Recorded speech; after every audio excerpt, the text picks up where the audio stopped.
warahmatullahi wabarakatuh. Perkenalkan, nama saya Rizpianti, mahasiswi Universitas Surya Kencana Cianjur, program studi Teknik Informatika, yang saat ini sedang melaksanakan MBKM, Merdeka Belajar Kampus Merdeka, yaitu pertukaran mahasiswa dengan Fakultas Hukum Universitas Surya Kencana Cianjur. Di video kali ini saya akan mereview jurnal yang bersangkutan dengan hukum pidana lanjut yang diampu oleh Ibu Profesor Dr. Hajah Heni Nuraini SHMH beserta asistennya Bapak Dr. M. Rendi Adidayandi SHMH. Jurnal yang akan saya review yaitu tentang kebijakan penegakan hukum dalam sistem peradilan pidana di Indonesia oleh Pipi Ariyanti, Fakultas Syariah IAIN Purwokerto. Kebijakan penegakan hukum pidana. Penegakan hukum pidana merupakan salah satu bentuk dari upaya penanggulangan kejahatan. Penggunaan hukum pidana sebagai alat untuk penanggulangan kejahatan merupakan bagian dari kebijakan kriminal. Upaya penanggulangan kejahatan dengan hukum pidana tersebut dilakukan dalam rangka untuk mencapai tujuan akhir dari kebijakan kriminal itu sendiri, yaitu memberikan perlindungan masyarakat agar tercipta ketertiban dan kesejahteraan. Upaya untuk mencegah dan menanggulangi kejahatan dengan menggunakan sarana hukum pidana disebut juga sebagai penal policy atau kebijakan penal. Masalah kebijakan hukum pidana bukanlah semata-mata pekerjaan pembuatan perundang-undangan semata. Dalam hal pembuatan perundang-undangan pidana, hal ini selain dapat dilakukan secara yuridis normatif dan sistematik dogmatif, juga memerlukan pendekatan yuridis faktual yang dapat berupa pendekatan sosiologis, historis, dan komparatif. Bahkan memerlukan pula pendekatan komprehensif dari berbagai disiplin sosial lainnya, dan pendekatan integral dengan kebijakan sosial dan pembangunan nasional pada umumnya. Mark Ankel menyatakan sebagaimana dikutip Barda Nawawi Arif bahwa modern criminal science terdiri dari 3 komponen, yaitu yang pertama kriminologi, yang kedua criminal law, dan yang terakhir penal policy.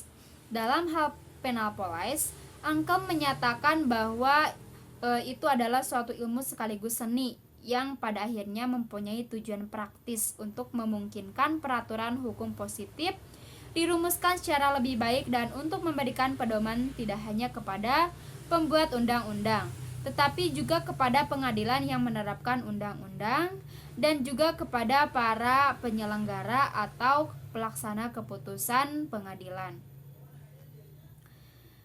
Kebijakan dalam upaya penanggulangan kejahatan dengan hukum pidana pada hakikatnya juga merupakan bagian dari usaha penegakan hukum, khususnya penegakan hukum pidana. Penegakan hukum pidana tidak bisa dilepaskan dari kebijakan yang dibuat oleh negara dalam rangka menegakkan aturan demi terwujudnya kemaslahatan bersama. Sehingga dengan demikian kebijakan hukum pidana sering juga dikatakan sebagai bagian dari kebijakan penegakan hukum atau law enforcement policy. Di samping itu, usaha penanggulangan kejahatan melalui pembuatan undang-undang atau hukum pidana pada hakikatnya juga merupakan bagian dari integral dari usaha perlindungan masyarakat atau social defense.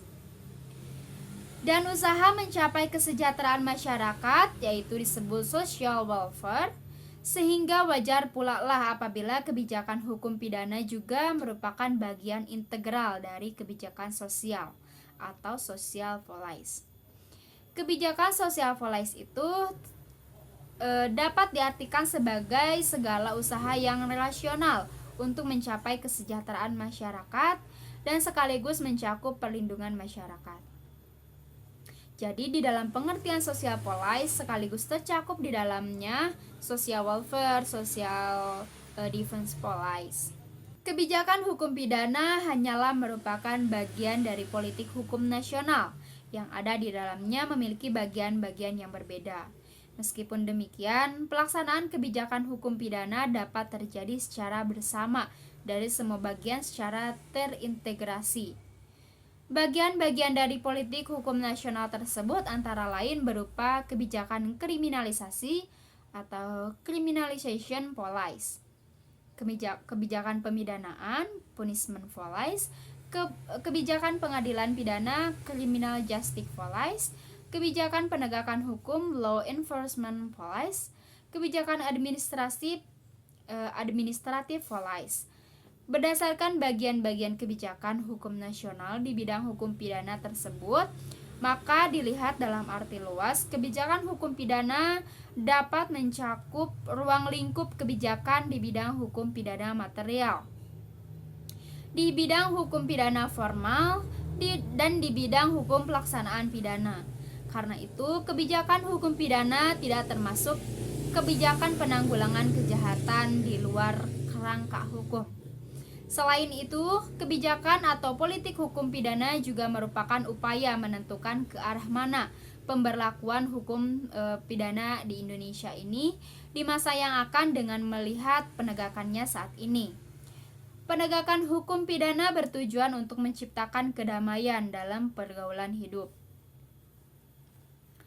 Secara konsepsional, penegakan hukum menurut Soerjono Sukanto adalah kegiatan menyerasikan hubungan nilai-nilai yang terjabarkan di dalam kaidah-kaidah yang mantap dan mengejawantah dan sikap tidak sebagai rangkaian penjabaran nilai tahap akhir untuk menciptakan, memelihara, dan mempertahankan kedamaian pergaulan hidup.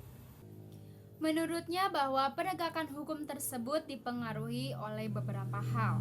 Yang pertama yaitu faktor hukumnya sendiri, yang kedua faktor penegak hukum, yakni pihak-pihak yang membentuk maupun menerapkan hukum, yang ketiga faktor sarana atau fasilitas yang mendukung penegakan hukum, yang keempat faktor masyarakat, yakni lingkungan di mana hukum tersebut berlaku atau diterapkan. Yang kelima, faktor kebudayaan, yaitu sebagai hasil karya, cipta, dan rasa yang didasarkan pada karsa manusia di dalam pergaulan hidup. Berdasarkan hal tersebut, dapat disimpulkan bahwa jaminan adanya keadilan dan kepastian hukum dalam penegakan hukum atau law enforcement dapat terlaksana dengan baik. Harus memenuhi setidaknya ada 3 syarat, yaitu yang pertama, adanya aturan perundang-undangan, yang kedua, adanya aparat dan lembaga yang akan menjalankan peraturan, yaitu polisi, jaksa, dan hakim. Dan yang ketiga, adanya kesadaran hukum dari masyarakat yang terkena peraturan. Nah, ketiga hal tersebut antara lain menetapkan suatu perbuatan dianggap sebagai suatu tindak pidana harus melalui undang-undang atau disebut sebagai kriminalisasi. Nah, kriminalisasi berarti menetapkan perbuatan yang semula bukan tindak pidana menjadi suatu tindak pidana.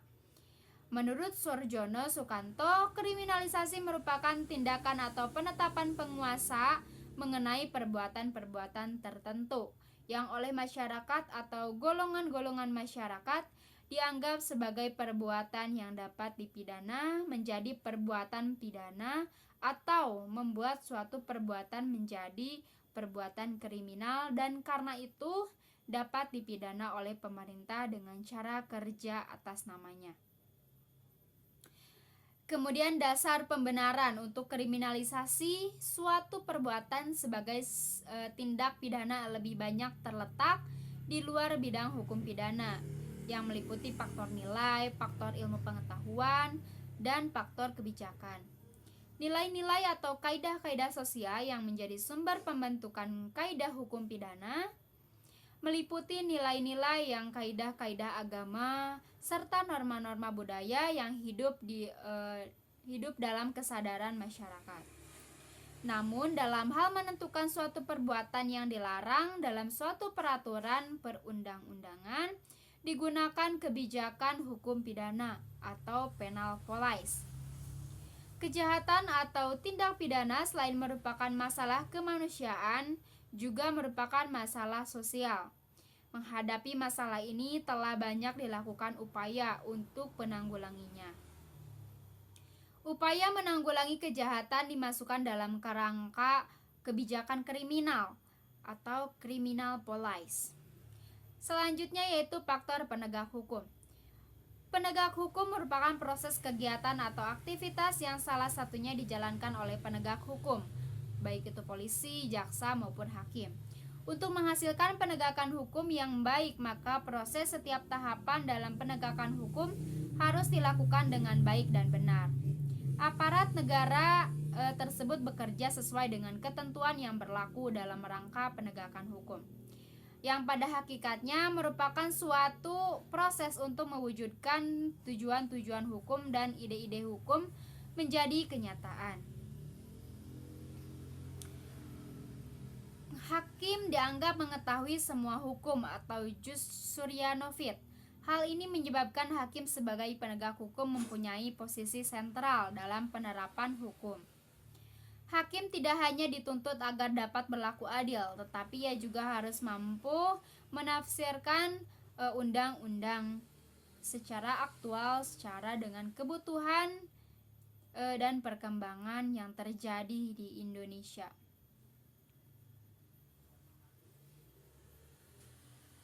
Hakim tidak hanya dituntut agar dapat berlaku adil, tetapi ia juga harus mampu menafsirkan undang-undang secara aktual sesuai dengan kebutuhan dan perkembangan yang terjadi di tengah-tengah kehidupan masyarakat, mencari keadilan dengan tetap mempertimbangkan aspek keadilan, kepastian hukum, dan nilai-nilai kemanfaatannya.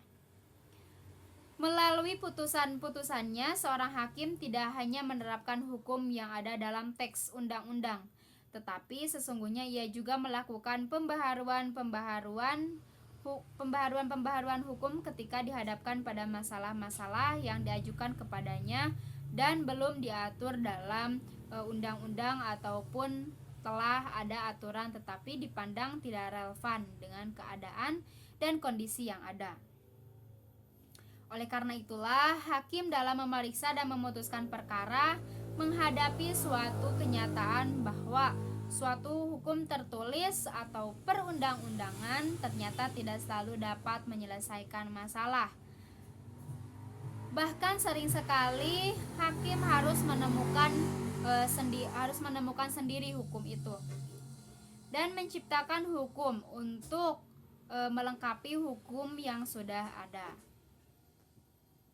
Dalam hal memutuskan sesuatu perkara, berdasarkan hal tersebut maka dapat dipahami bahwa putusan hakim dalam pengadilan perkara penyalahgunaan narkotika dapat berbeda-beda. Karena hanya